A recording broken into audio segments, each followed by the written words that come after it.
A do Elite oculta pelo Fael é real, mesmo que não seja.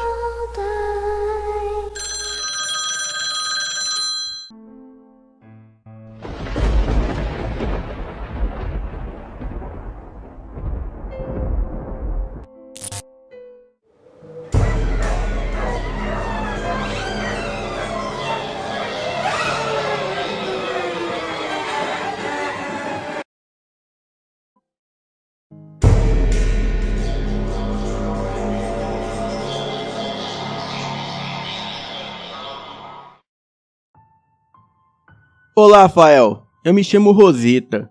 Tenho 45 anos e moro no interior de Rondônia.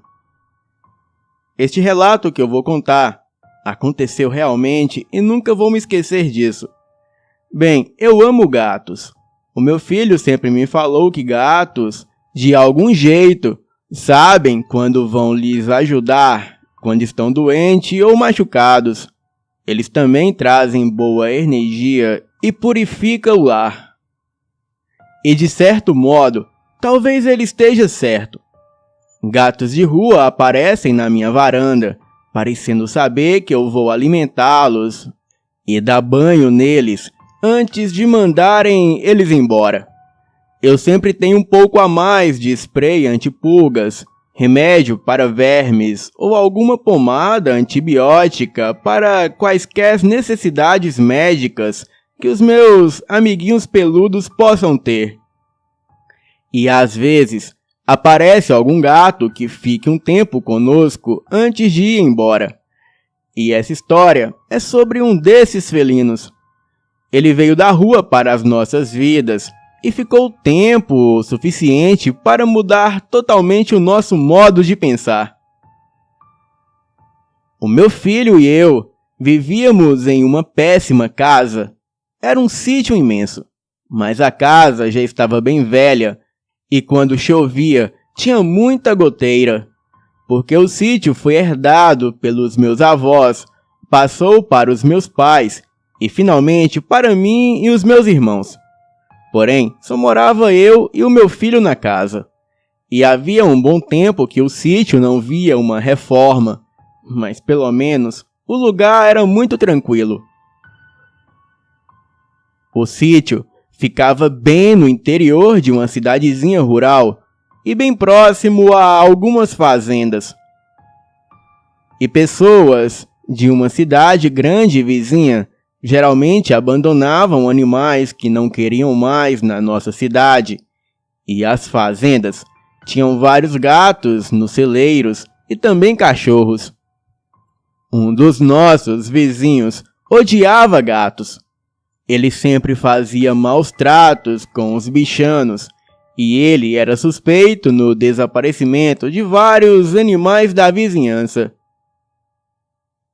Eu o ouvi uma certa vez se gabando de ter exotado a tiros alguns gatos de rua e de soltar o cachorro de uma vizinha.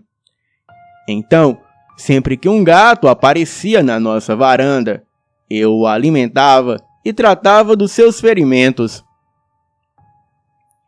E depois de cerca de um ano morando lá, um gato todo preto começou a visitar o meu sítio.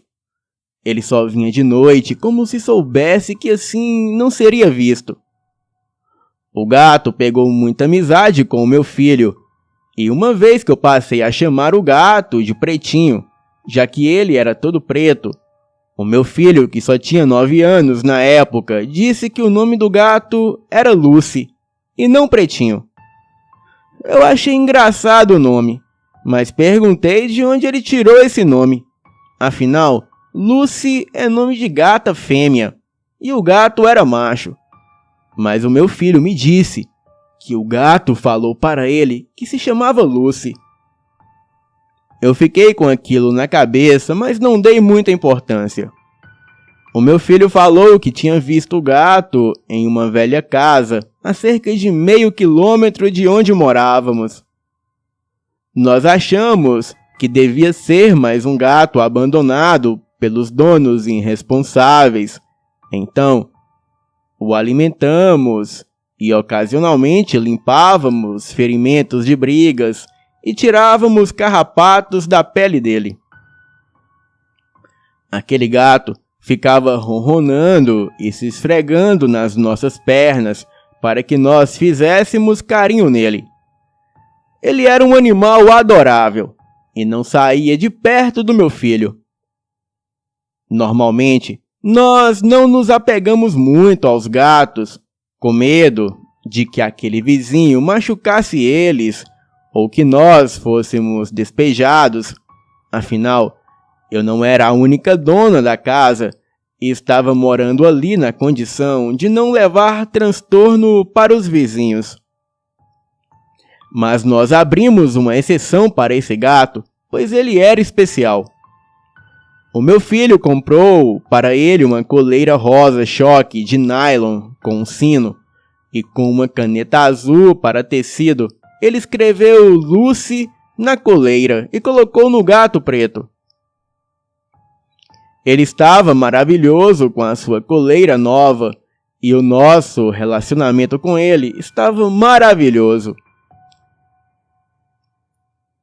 Nós tínhamos um gato para acariciar, e ele tinha comida todas as noites, e ainda era livre para ser um gato e ir para onde ele quisesse.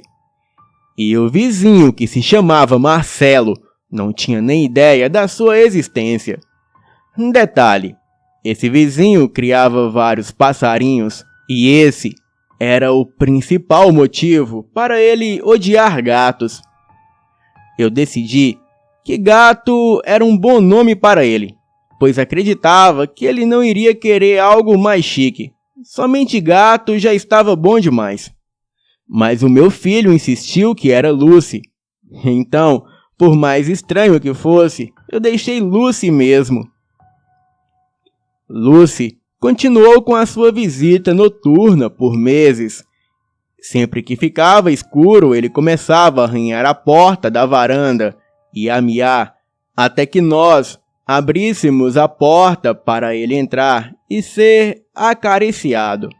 E se nós ficássemos fora de casa até tarde, ele esperaria na varanda até chegarmos, comia a sua comida, aproveitava alguns carinhos e seguia o seu caminho.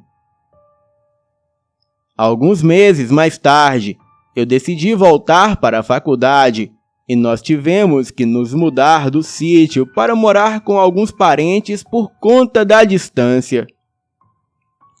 O meu filho não queria deixar Lucy e me implorou para levarmos ele. Eu tive que ser firme com ele e dizer que não poderíamos levar um gato para a casa dos outros. Mas toda noite, quando Lucy visitava, eu podia sentir que eu fraquejava, pois eu sentia que aquele gato falava na minha mente quando me encarava com uma expressão gentil e serena. Então, em uma noite, Lucy não apareceu. Nós esperamos por ele por um tempo, então fomos para a cama. Ele não veio na outra noite e nem na outra. E no dia seguinte, nós começamos a colocar todas as nossas coisas em um caminhão de mudança alugado. E nós nos mudaríamos no dia seguinte de manhã bem cedo. O meu filho e eu estávamos cozinhando o jantar pela última vez no sítio. O fogão nunca tinha funcionado direito, e eu tinha que acender ele com um fósforo. E nós estávamos falando de como ia ser bom morar em um lugar onde o fogão funcionasse direito. Eu coloquei a pizza no forno, e então sentamos à mesa da cozinha e começamos a jogar baralho esperando a pizza ficar pronta. A mesa, as duas cadeiras, os pratos de papel e os talheres de plásticos eram tudo o que tinha sobrado no sítio. O resto já estava todo no caminhão e nós tínhamos planejado comer, dormir no chão da sala em sacos de dormir e depois ir embora no dia seguinte bem cedo. Um pouco depois que estávamos sentados à mesa, eu ouço um som familiar na porta da varanda sendo arranhado. Lucy! O meu filho e eu pulamos das cadeiras e fomos para a sala para abrir a porta e saudar o nosso amiguinho peludo. Nós ficamos lá fora na varanda brincando com ele. Nós estávamos preocupados com você, o meu filho falou, enquanto Lucy esfregava a sua cabeça no rosto dele. E nós estávamos lá fora, coçando as orelhas dele, quando veio um grande clarão de dentro de casa junto com um estrondo. O fogão da cozinha havia explodido. Os bombeiros vieram e apagaram um botijão que estava vazando e por isso tinha explodido do nada. E vendo o velho fogão, o bombeiro falou que aquilo era um acidente esperado para acontecer.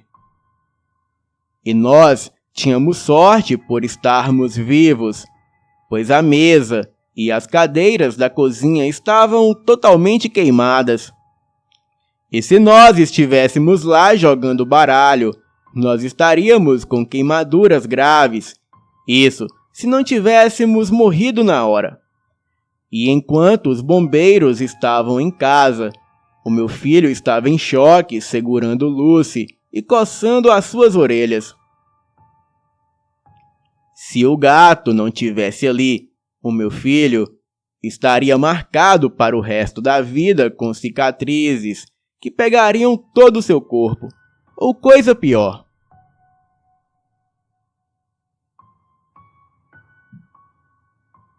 Bem, eu me decidi ali mesmo. Nós tínhamos uma velha gaiola para gatos, de quando nós tínhamos a nossa casa e animais. E eu tinha guardado ela, caso a gente precisasse algum dia. Então, estava no caminhão, eu fui até lá e peguei ela.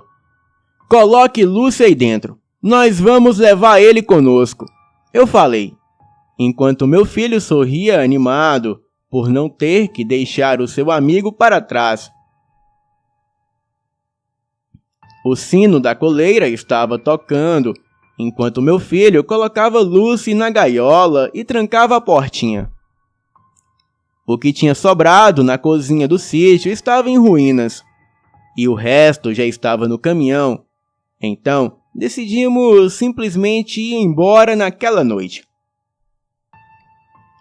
A gaiola estava no banco entre o meu filho e eu, e enquanto eu ligava o caminhão, eu coloquei o dedo dentro da gaiola e comecei a coçar a orelha de Lucy.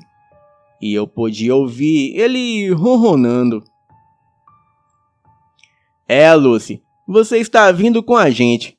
Você salvou as nossas vidas, eu falei para ele. Nós nos despedimos dos vizinhos e fomos para a rua e continuamos até chegar a uma placa de pare.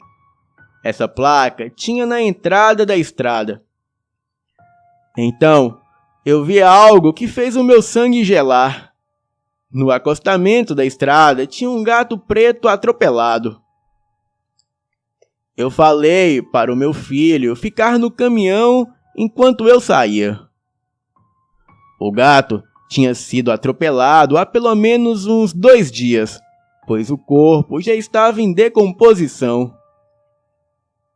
Em volta do pescoço do gato tinha uma coleira rosa-choque com o sino com as letras inconfundíveis do meu filho, que estava escrito Lucy em azul.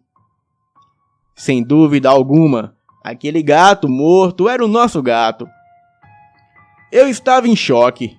Como o gato podia estar ali morto no lado da estrada, enquanto ele estava com a gente, com a coleira rosa e tudo, dentro do caminhão e dentro da gaiola. Eu voltei para o caminhão, abri a porta, entrei na cabine e olhei a gaiola. Gelei. Pois olhando a gaiola, ela estava vazia. Nós realmente acreditamos que Lucy voltou para salvar as nossas vidas, e depois seguiu em frente para o paraíso dos animais. 6 meses se passaram e o sítio foi vendido, e eu fui fazer uma visita com o futuro dono do sítio até o local, pois o dinheiro seria dividido entre os meus irmãos e eu. E quando cheguei no sítio, eu notei que a casa do lado, a do Marcelo, estava abandonada. Então, eu perguntei para a Lúcia, uma outra vizinha que tinha por ali. Nós éramos amigas e ela ficou muito feliz em me rever. E ela contou muito assustada que 2 dias depois que fomos embora, uma certa noite, o Marcelo atirava em um gato preto que aparecia em cima do muro dele. E quando ele atirava num lugar, o gato aparecia no outro. Ela e uns outros vizinhos escutavam tiros e palavrões, mas depois só se ouviu aqueles gritos que os gatos fazem quando atacam alguma coisa, e também gritos do Marcelo. Daí, todos deduziram que o Marcelo pegou o gato e o matou estrangulado. Mas para a surpresa de todos, no outro dia, o Marcelo foi encontrado em sua casa morto, e ele estava com arranhões tão profundos que parecia ter sido fatiado. A sua casa estava toda destruída, e todas as gaiolas dos passarinhos vazias e também quebradas. Foi uma morte muito macabra, mas depois disso, os gatos puderam viver em paz na vizinhança. E anos mais tarde, quando meu filho já tinha 15 anos, eu relembrei essa nossa história e perguntei a ele o porquê do nome Lucy. E ele disse que Lucy era de Lúcifer, e foi o próprio gato que falou para ele. Boa noite.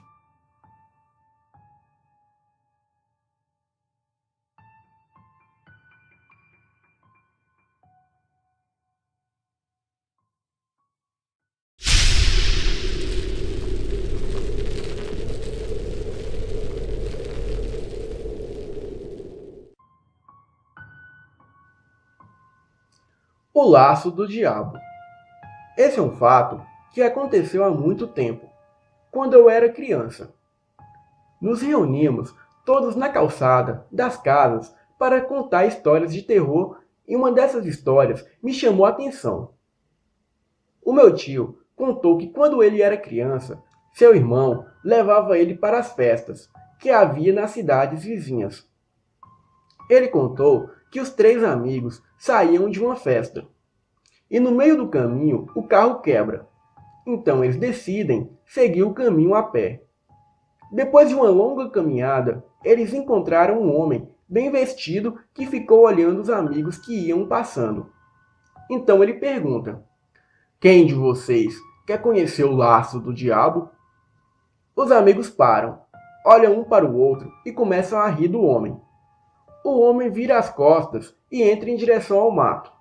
E os amigos, depois de alguns minutos andando, chegam até um local deserto e não via sinal de nenhuma alma viva no local, e nem do homem. Mas uma coisa chamou a atenção dos amigos. Havia no local 3 malotes de dinheiro. E eles olham aquilo impressionados com tanto dinheiro. Eles correm e pegam os malotes de dinheiro e dividem tudo aquilo para os 3. Um deles diz: "Bom, vamos tirar aqui no ímpar ou par para ver quem vai até a cidade comprar bebida. Vamos comemorar a nossa riqueza. Nunca mais vamos precisar trabalhar mesmo, agora é só curtição." Então um amigo que perdeu no par ou ímpar foi buscar as bebidas. O outro amigo que ficou diz: "Que tal se a gente dá um fim no Miguel? Aí dividimos para nós 2 o seu dinheiro." Então o outro amigo concorda com o seu amigo. Quando Miguel retorna com as bebidas, Luiz pega um tronco de árvore e grita por trás dele. Quando o rapaz se vira, Luiz dá na cabeça dele com um pedaço de pau, e Miguel cai morto. Eles o arrastam para dentro do matagal e depois escondem o seu corpo. Luiz e Pedro dividem todo o dinheiro e vão comemorar a fortuna que haviam encontrado. De repente, Luiz sente uma tontura e um mal-estar e logo cai no chão e entra em convulsão. Pedro tenta ajudar o amigo e sente a mesma coisa. O que eles não esperavam era que Miguel havia envenenado as bebidas para que os amigos morressem para que ele ficasse com todo o dinheiro. A ambição leva as pessoas a fazerem coisas sem pensar nas consequências. Então, dias depois, na mesma estrada, outras pessoas iam passando e o homem bem vestido aparece e diz: "Alguém de vocês quer conhecer o laço do diabo?" Meu tio falou que nessa brincadeira foram encontrados mais 4 pessoas mortas e uma das vítimas era o seu irmão. Como ele não teve coragem de entrar na mata com eles, ele correu até em casa e chamou os pais, avisando que o seu irmão tinha entrado mais os amigos no local onde foi encontrado os desaparecidos. Quando meu tio e os seus pais chegaram, já estavam todos mortos.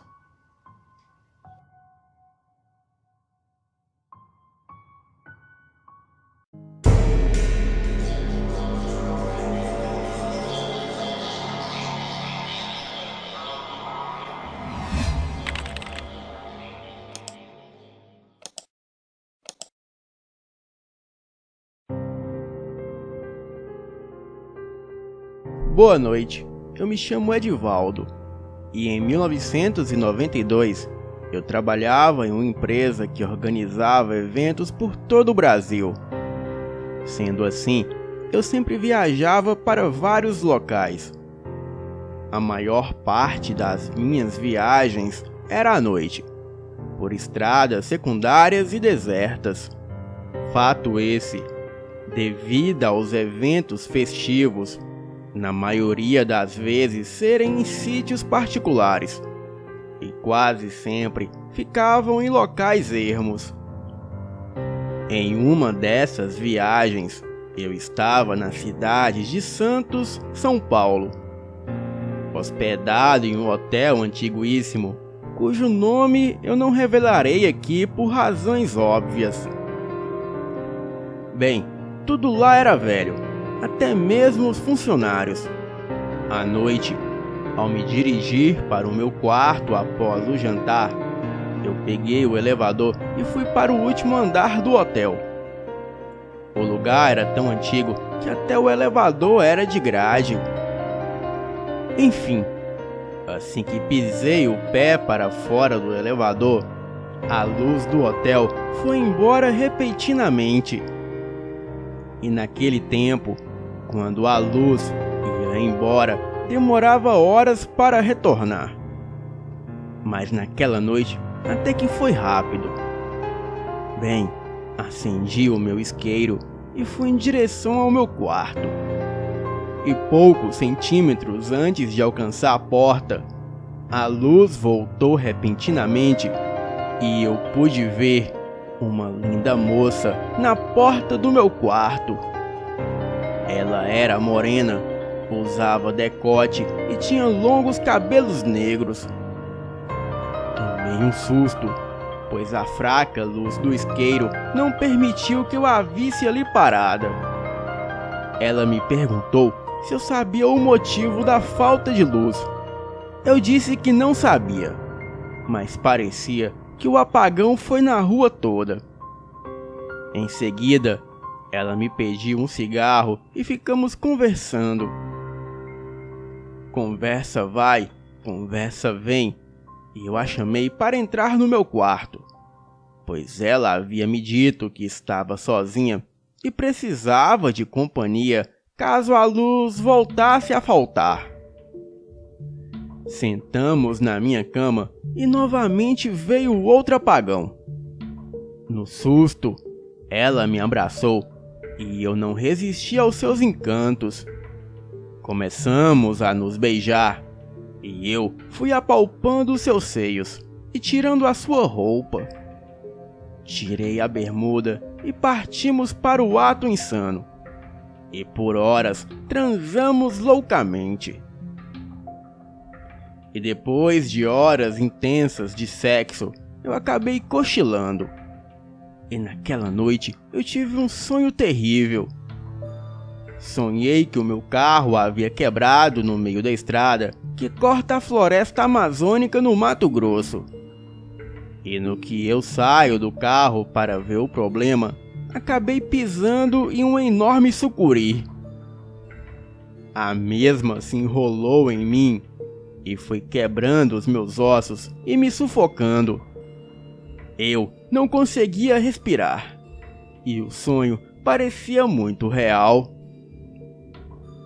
Acordei com batidas na porta e ali era o zelador do hotel. Naquela hora, a luz já havia voltado novamente. Então, ele me entregou algumas velas caso a luz faltasse. Bem, eu mal consegui me levantar da cama para atendê-lo, pois acordei com falta de ar e com o corpo todo dolorido, como se realmente algo estivesse me esmagando na vida real.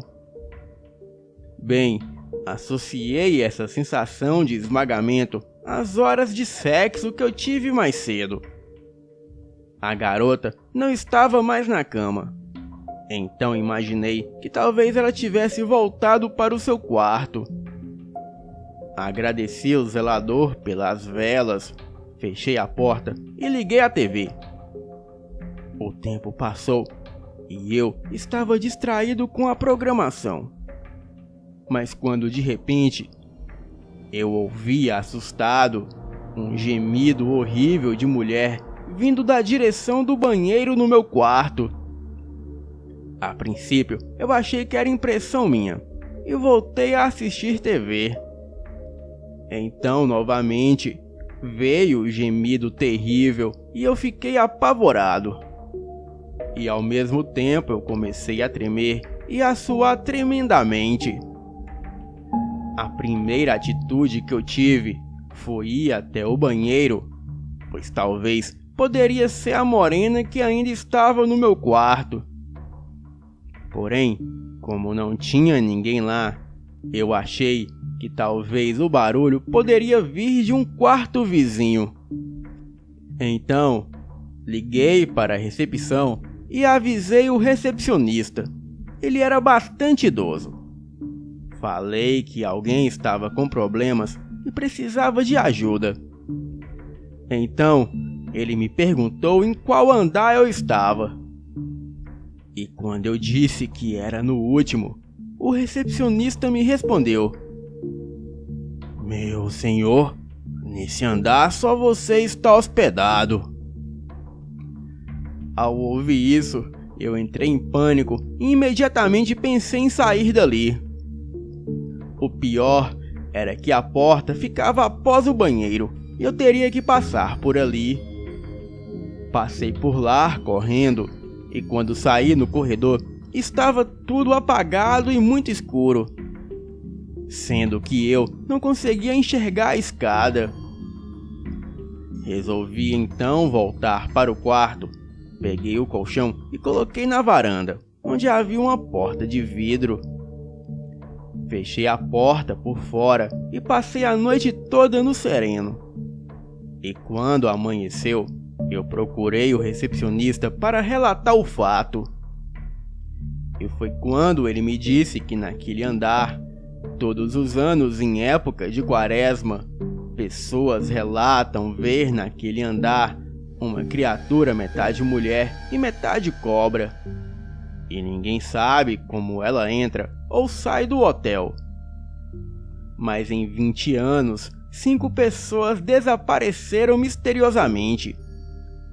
O dono do hotel diz que eles foram embora escondidos para não pagar. Porém, o mais estranho é que os pertences das pessoas desaparecidas continuaram no quarto. O recepcionista disse que se o hotel fosse dele, ele já tinha fechado há muito tempo. Mas o dono é muito misterioso e quer preservar o local como sempre fora.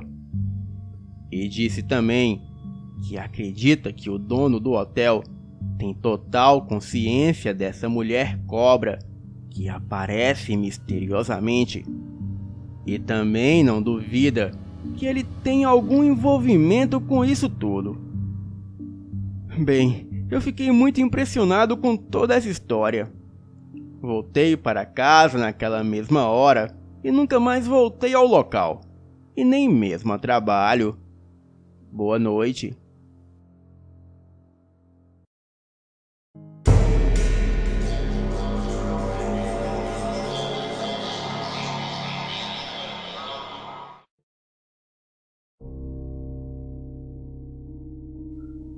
Uma das minhas histórias sobrenaturais ocorreu quando eu tinha 11 anos de idade. Só para explicar, eu sou cristão e muitas pessoas acreditam em reencarnação. E eu, particularmente, creio no que a Bíblia diz. Bem, mas isso não vem ao caso, pois respeito e gosto de ouvir o ponto de vista de outras pessoas. Este caso em específico ocorreu quando eu morava em São Paulo, no ano de 2004. Certa vez eu estava em casa, e era uma casa alugada com 3 cômodos. Havia me deitado fazia pouco tempo. A luz do quarto estava desligada e os únicos sinais de luz que tinham eram os da brecha da janela mostrando a luz da lua, pois a luz do poste estava queimada, e também a da cozinha, que ficava depois da sala que separava o quarto da cozinha. Bem, eu já estava deitado, e quando de repente aparece na frente da minha beliche uma mulher muito linda, branquinha, com o cabelo na altura dos quadris, e também um vestido vermelho decotado. Eu paralisei e não conseguia mais me virar e nem mexer, e muito menos fechar os olhos. Então eu fiquei ali parado, olhando a cena. E de repente, ela começou a rodar no quarto e a tirar a roupa. Ela rodou, rodou e rodou o quarto toda nua. E quando parou, o seu corpo continuou perfeito, os seus cabelos lindos e os seus belos seios. Porém, o rosto dela se desfigurou. Cresceram-lhe chifres e escamas, e ficou quase inexplicável, horrível. E as suas pernas formaram uma enorme cauda, como a de uma serpente. Ela olhou para mim e ficou vibrando a sua enorme língua como uma cobra. Eu gritei, e parece que os meus pais não conseguiam me ouvir. Até que os meus pais, que estavam na cozinha, correram até o quarto e acenderam a luz. E assim, como num passe de mágica, aquela figura desapareceu. O meu pai, que na época era líder de um ministério cristão, abriu a porta do quarto de uma vez, me abraçou e a minha mãe também. Então, eles oraram por mim e assim eu consegui dormir naquela noite. Eu sempre senti e sinto até hoje a presença daquela criatura. Eu não a vejo sempre, mas sei que ela está próxima a mim, tentando me atormentar. Mas como eu, pessoalmente, através dos ensinamentos que recebi e creio, eu aprendi que ela não é algo bom. Eu a repreendo e não permito que isso me intimide. Boa noite.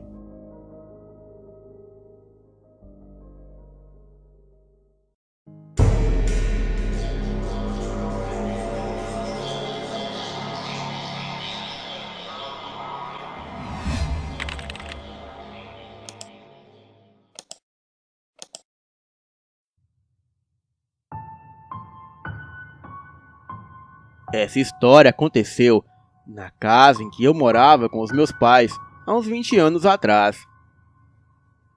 Éramos 5 irmãos ao todo e dividíamos uma casa pequena, de modo que não havia muito espaço para todos.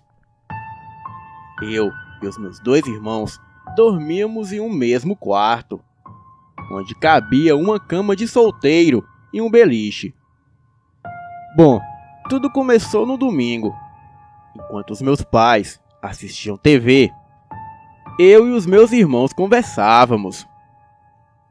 Foi aí que começamos a ouvir batidas na porta do fundo. E o meu pai logo foi lá, ver quem era. Ele abriu a porta e não era ninguém. Então, ele tornou fechar a porta. E neste exato momento, bateram de novo. Meu pai abriu e nada. Não havia ninguém nos fundos da nossa casa. Ele acendeu a luz do quintal, mas o quintal estava em total silêncio e nenhuma presença de nenhum ser vivo. Meu pai fechou a porta novamente e ele mal tirou a mão da maçaneta e já bateram de novo. Ele, muito assustado, desta vez não abriu a porta e perguntou quem era. E uma voz logo respondeu: "Posso entrar?" Nesta hora, o meu pai ficou despreocupado, pois achou que era o seu irmão fazendo alguma gracinha, pois era muito comum ele entrar em nossa casa para nos assustar. Então meu pai logo respondeu: "Entra, mas para com essas gracinhas de querer assustar os outros, senão você vai se dar mal um dia." Meu pai voltou para a sala e ficamos vendo TV e conversando sobre o que fizemos no dia. E foi quando começamos a escutar ruídos vindo da cozinha. Achamos novamente que era o meu tio com mais gracinhas. Porém, não demos muita importância. Ficamos ali conversando, escutando aqueles barulhos. Em seguida, ouvimos o barulho de alguém retirando algo envolvido num plástico. O mais estarrecedor veio logo em seguida. Ouvimos o ruído de sacola sendo aberta e de alguma coisa sendo jogada em cima da pia.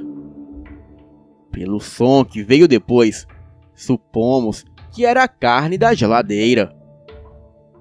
Em seguida, algo foi retirado da sacola plástica. Ouvimos depois barulhos de alguém sugando alguma coisa. Na hora, deduzimos que era a carne sendo sugada. E então, aconteceu algo que nos fez tremer. Aqueles ruídos grotescos de algo sendo sugado foram ficando cada vez mais intensos e com uma ânsia indescritível. A cena que visualizávamos em nossa mente era de um ser ou criatura sugando o sangue da carne crua que estava na geladeira. Neste ponto, já tínhamos certeza que não era o nosso tio, pois as brincadeiras dele não chegavam tão longe. Nossa curiosidade não suportou mais. Eu, o meu pai e os meus irmãos nos levantamos para ver o que era aquilo. Quando acendemos a luz do corredor, tivemos a visão da cozinha e mais nada. E o que quer que pudesse estar por lá sumiu sem deixar rastros. E tudo estava na mais perfeita ordem, exceto a carne em cima da pia e a geladeira aberta. A carne estava branca. Parecia que todo o sangue nela havia sido drenado. Nós ficamos muito impressionados com o que ouvimos.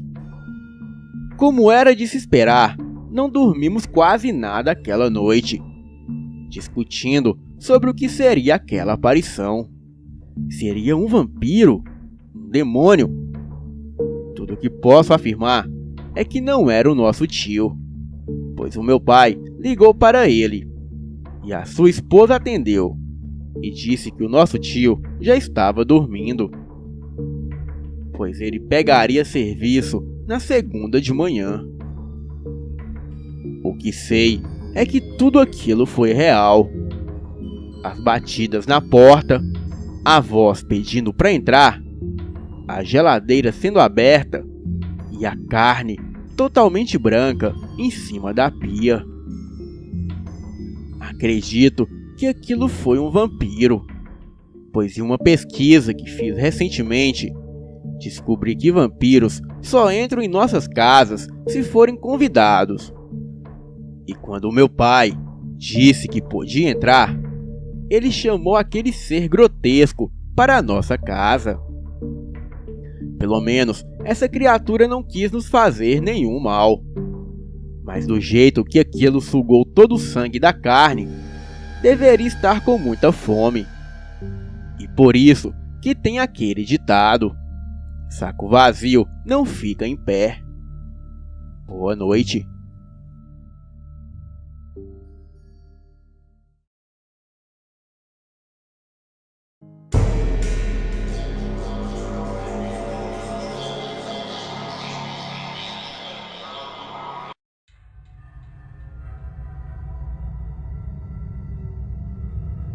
Há uns 2 meses atrás, eu estava sozinha em casa à noite, pois a minha mãe e o meu padrasto tinham ido ao supermercado. Era por volta das 9 da noite. A minha irmã mais velha mora em frente à minha casa, no outro lado da rua. Então, nem tenho medo de ficar sozinha. Bom, eu estava no meu quarto assistindo TV, quando bateram na porta da minha casa. E eu perguntei: quem é? E nada, ninguém respondeu. Achei que fosse a filha mais nova da minha irmã, pois ela nunca fala que está batendo na porta. Bateram novamente, e novamente eu perguntei: quem é? E nada. Até que na terceira vez eu me irritei. Levantei e fui indo até a porta dizendo: ai, Duda, por que tu não responde? Abri a janelinha da porta e um homem pálido de sobretudo negro passou muito rápido em direção aos fundos da casa. Me assustei, mas continuei achando que fosse a minha sobrinha. Na mesma hora, bateram na porta dos fundos. Aí sim, eu me assustei muito, porque nenhuma das minhas sobrinhas fazem isso. Fui me afastando da porta, branca como um papel. Bateram novamente na porta da frente. Perguntei quem é. E logo escutei a voz da minha mãe dizendo: sou eu, Amanda. Achei estranho, pois não ouvi o barulho do carro. E ela tem a chave de casa. E além do mais, a porta da frente não estava trancada. Então, deduzi que ela queria ajuda com as compras. Abri a porta, bem aliviada por saber que era a minha mãe. Mas o que vi ali quase me fez ter um troço. Aquele homem careca, pálido, de sobretudo negro, que não tinha mais do que 1,50 de altura, olhou para mim com aqueles olhos vazios e profundos e disse com a voz da minha mãe: posso conhecer a sua casa, Amanda? Caí no chão de tanto medo. Coloquei a cabeça entre os braços e comecei a gritar histericamente. Estava tão assustada que nem percebi o portão da garagem se abrindo e a minha mãe e o meu padrasto chegando. A minha mãe e o meu padrasto vieram rapidamente ver o que estava acontecendo. Porém, eu só gritava. Depois de uns 5 minutos, fiquei mais calma. e consegui contar para eles o que aconteceu. Eles foram até os fundos da casa e disse que não havia ninguém. E também disse que na hora que chegaram com o carro, também não havia ninguém. E que se tivesse, teria como eles verem, pois a nossa rua é sem saída. Então, se fosse alguém, só teria um lado para sair. Posso dar certeza que era um vampiro. Mas se não era um, no mínimo, era outra coisa bem parecida com um vampiro. A minha mãe não acreditou em mim, mas ela não tem ideia do que passei. Pois é como diz aquele ditado: a concha é que sabe o calor da panela. Boa noite.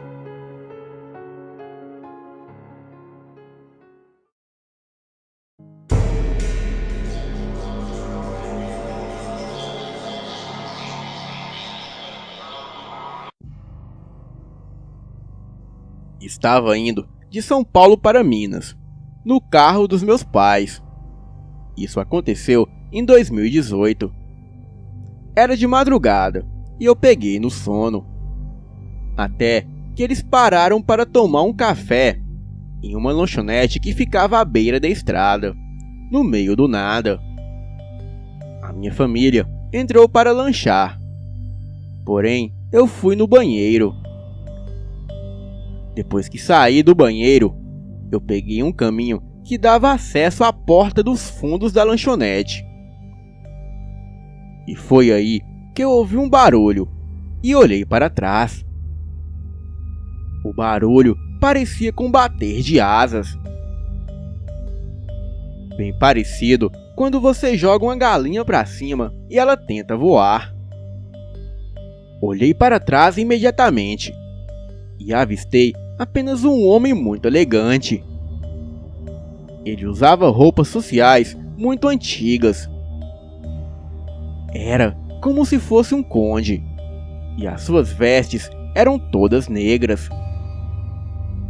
O homem era muito lindo, cabelos negros, queixo quadrado, olhos profundos e o mais estranho, a sua pele era quase branca.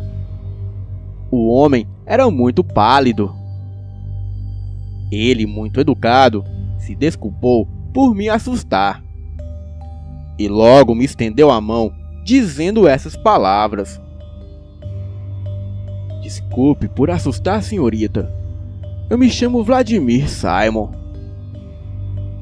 Eu, impressionada com tanta formalidade, disse que me chamava Lorena. E ele disse que estava encantado com tamanha beleza. Os olhos daquele homem eram um azul penetrante, que parecia me hipnotizar enquanto ele falava comigo. E mesmo ele sendo estranho, eu o achei muito bonito. Mas aquele desejo que comecei a ter por este homem não parecia vir de mim. Era como se eu estivesse sendo hipnotizada. Sei lá. Aquele homem me olhou diretamente nos olhos, só que dessa vez ele quase encostou seu rosto no meu. E em seguida disse: "Sei o que está pensando." E eu disse: "Sabe, é? Então o que eu tô pensando?" "Você, Lorena, está pensando em me beijar." Óbvio que eu não estava pensando em beijá-lo, mas eu disse que sim, que eu estava pensando em beijá-lo. E depois disso, não me lembro mais de nada. Só me lembro dos meus pais aparecerem nos fundos da lanchonete, onde eu estava. E foi quando o meu pai disse: "Que pouca vergonha é essa?" Nessa hora, parece que eu saí do transe. Eu e aquele homem nos beijávamos loucamente. Ele olhou para o meu pai e rosnou. Abriu a boca. E foi aí que todos nós vimos que o homem possuía 2 dentes caninos enormes. Em seguida, ele virou e saiu andando, até desaparecer na escuridão, pois essa lanchonete onde estávamos ficava no meio do nada. Nunca me lembrei de ter beijado aquele homem. Só me lembro de acordar de um transe e me deparar beijando ele. O estranho é que, por mais que ele fosse elegante e muito bonito, depois do beijo eu me dei conta que ele tinha um hálito podre, como um defunto. Para vocês terem ideia, eu voltei pro banheiro e lavei a minha boca com sabão, pois era a única opção que eu tinha. Meu pai é daqueles homens bravos. Para ele não ter nem tocado no assunto comigo, é porque com certeza ele viu que aquilo não era algo deste mundo. Mas só o olhar do meu pai já me disse tudo, pois é como diz o ditado: para boa entendedora, meia palavra basta. Boa noite.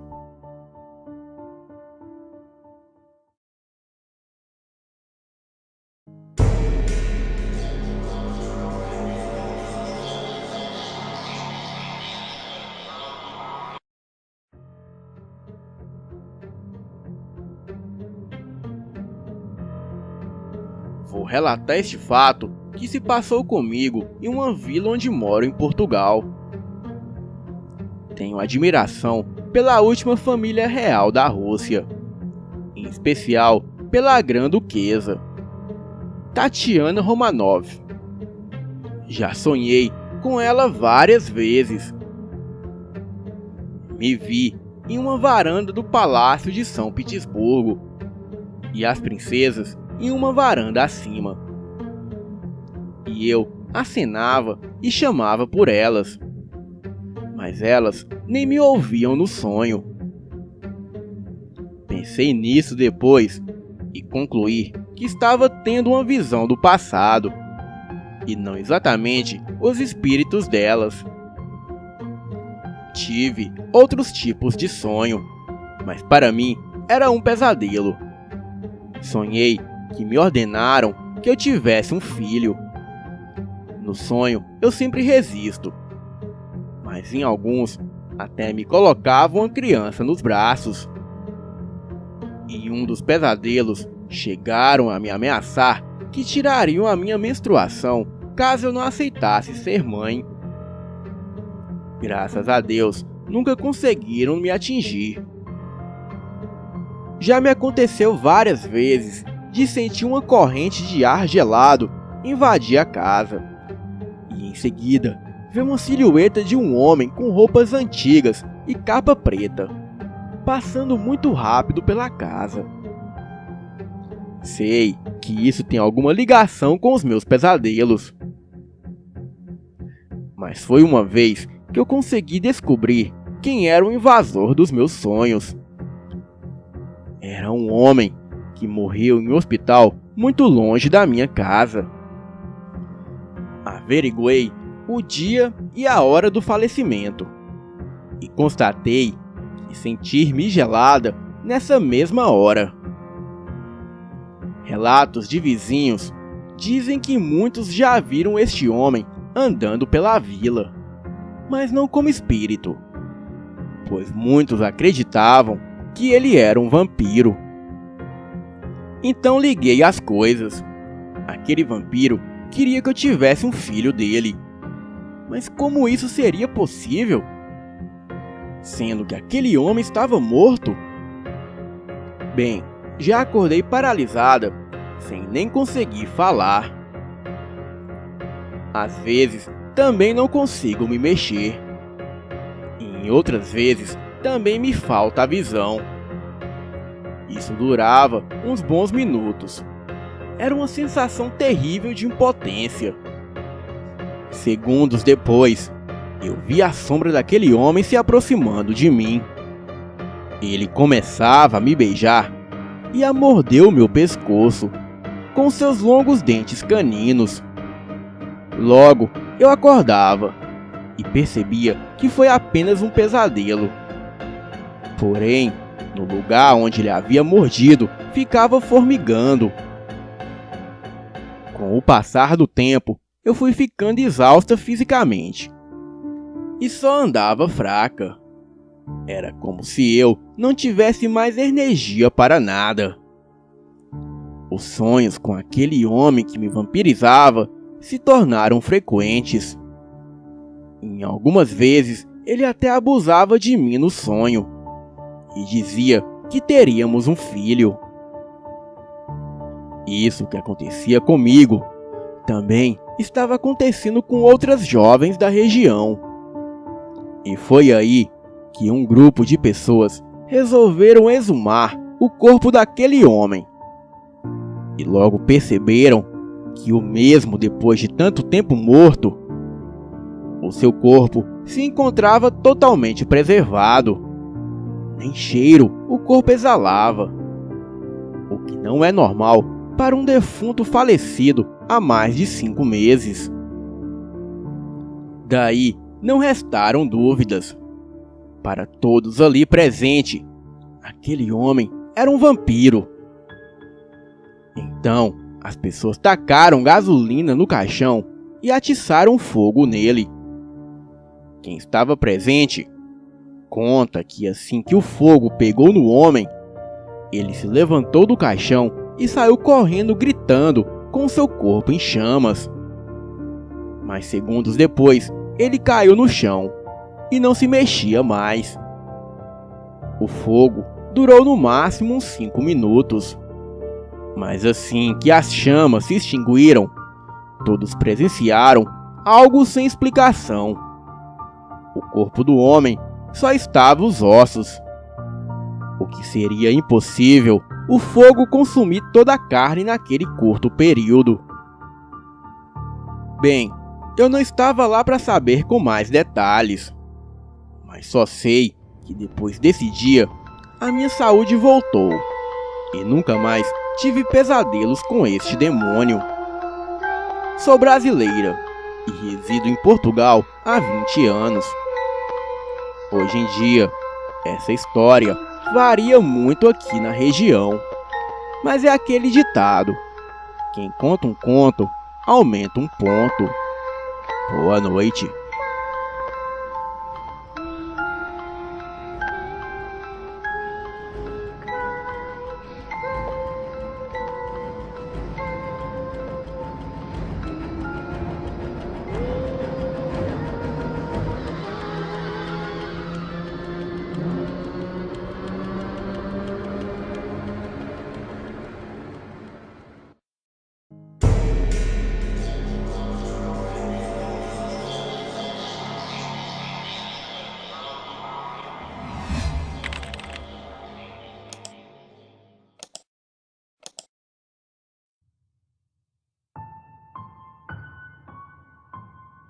Olá, o meu nome é Ramon e moro em uma cidade do interior de Goiás.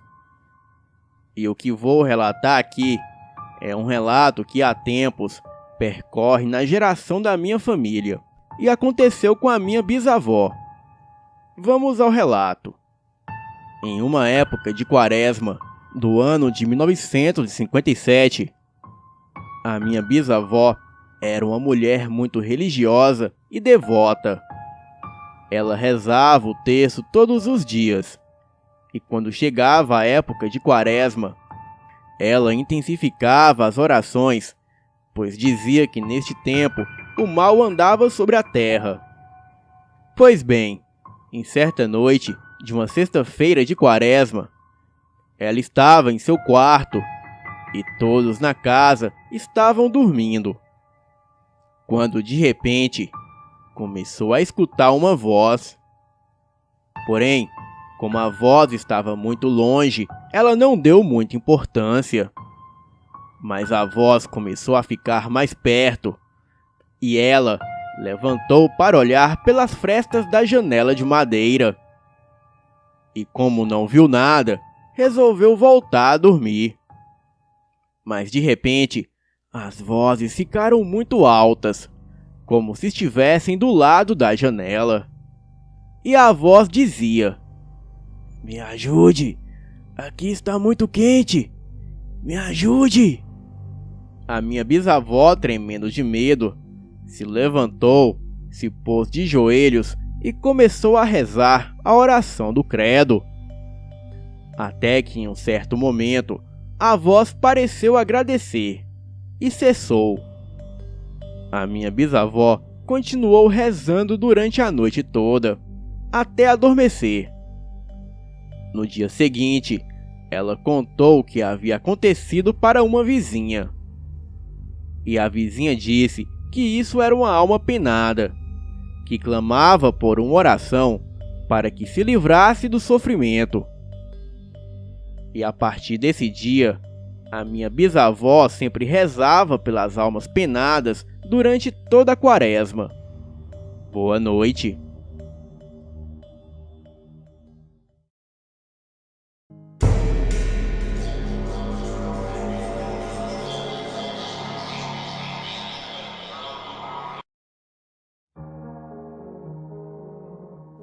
Coisas sobrenaturais acontecem no mundo todo, mas o que vou contar vai deixar todo mundo de cabelo em pé.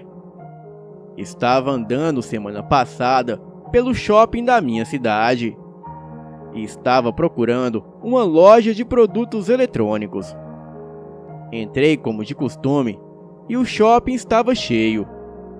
Eu senti que algo de sobrenatural pairava no ar, mas não sabia o que. Apenas aquele monte de gente de um lado para o outro como um rio, o que era normal naquele shopping. Mas o que aconteceu ali não era nada normal. Entrei por uma das estradas e fui caminhando rápido em direção ao meu destino. E quando percebi que algumas pessoas daquele rio de gente começaram a me observar de maneira diferente. Eu estava vestido normal e andando normal, e com roupa social de trabalho e uma expressão séria no rosto. Estes que me observavam parecia que analisavam o meu comportamento. Mas falando a verdade, eles não pareciam humanos, e isso eu tenho quase certeza. Disfarçam bem, se misturavam na multidão, mas pareciam ser algo muito além de um simples mortal. Eu andava ao meu destino. E após mais ou menos 30 minutos de caminhada, não cheguei a lugar nenhum. Sendo que para chegar no meu destino, eu levaria no máximo 5 minutos. Bem, o que poderia ter ocorrido? Será que foi alguma distorção do espaço-tempo? As lojas sempre sumiam de onde deveriam estar. E eu automaticamente caía de volta em um outro caminho, tendo que retornar de novo. Até que resolvi, depois de andar que nem um burro, perguntar para um guarda do shopping, que com um sorriso misterioso, rindo de mim, ele disse: "Fica logo ali na frente, ande uns 50 metros e vire no corredor, que logo estará lá." Fiz o que ele me disse e voltei a andar em círculos como um louco. Ele não entendia nada do que estava acontecendo. E depois de muito andar, eu cheguei no destino. Só que quando cheguei, tudo já havia voltado ao normal. Bem, eu digo que não faço uso de entorpecentes. E também não havia consumido bebida alcoólica. Mas o que presenciei desafia a imaginação humana. Não encontrei explicação lógica, mas a resposta talvez poderia estar naquelas pessoas estranhas que estavam me olhando. Mas o que será que provocou este fenômeno? Será que eu estava em Sete Além? Acho que nunca saberei. Boa noite.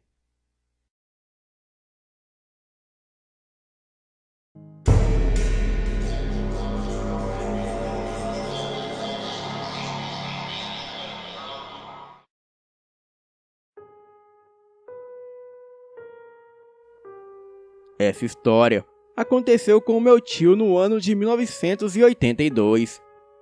Aconteceu com meu tio Samuel, que morava em um sítio afastado de tudo. Ele tinha o costume de ficar até mais tarde nas mesas de jogos dos bares da cidade, onde, diga-se de passagem, ele já perdeu muito dinheiro. Em uma certa noite, já de madrugada, ele estava voltando para o sítio montado em seu cavalo, como de costume, quando em uma parte do caminho, onde havia um enorme desfiladeiro ao lado da estrada, o cavalo empacou e, mesmo com chicotadas e esporadas, o bicho não se mexia. Parecia petrificado. E foi quando ele pôde sentir que atrás dele, aparentemente montado na garupa do cavalo, havia alguém ou alguma coisa. A sua espinha se arrepiou neste momento, sendo que ele podia sentir até mesmo o frio da respiração daquilo que estava ali com ele em suas costas. Sem coragem de descer do cavalo e nem de olhar para trás, ele gritou o nome de sua santa de devoção, a Nossa Senhora do Monte Serrate. Neste momento, ele sentiu um solavanco no cavalo todo, como se alguém tivesse saltando de cima do animal. E logo em seguida, ouviu um grito grave e atormentador de alguma coisa que se precipitava no desfiladeiro em meio à escuridão. Ao mesmo tempo, o cavalo disparou a todo galope, quase derrubando o meu tio pela estrada. E só parando quando chegou na porteira do sítio, morrendo de medo, assim como o meu tio. Depois desta noite, ele nunca mais ficou até altas horas na cidade e sempre rezava a sua santa, agradecendo pela sua proteção naquela madrugada assustadora. Nunca saberemos quando as visitas do além poderão chegar até nós e de que forma. E por isso temos que estar sempre em alerta. Boa noite.